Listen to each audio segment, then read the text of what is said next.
बातमी येते पुण्यामधून। दौंडमध्ये लुटमार करून अल्पवयीन मुलीवर अत्याचार करण्यात आले। दोन नराधामांनी गळ्याला कोयता लावून अल्पवयीन मुलीवर अत्याचार केले आहेत। चहासाठी टपरीवर थांबलेली असताना दुचाकीवरून आलेल्या दोघांनी हे कृत्य केलेले आहे।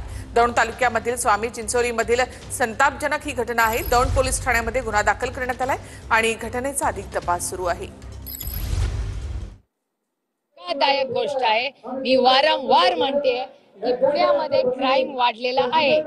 याच्याबद्दल अनेक वेळा मी हा आवाजही उठवलेला आहे। मी स्वतः एसपींशी बोललेले आहे। इन्क्वायरी चालली आहे। 1-2 तासात आणखीन आम्हाला चित्र कळेल। एका चहाच्या टपरीवर चहा घेण्यासाठी पिण्यासाठी थांबलेले होते। त्यावेळेस एका वाहनावरून 2 त्या ठिकाणी युवक येऊन त्यांच्यावर जबरदस्तीने कोयता दाखवून त्यांच्या अंगातलं जे ज्वेलरी आहे त्यांनी ते जबरदस्तीने हिसकावून घेतलेलं आहे।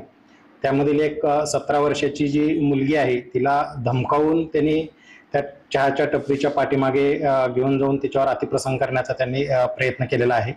या अनुषंगाने दौंड पोलीस स्टेशन येथे गुन्हा दाखल असून सध्या या गुन्ह्याचा पुढील तपास सुरू आहे।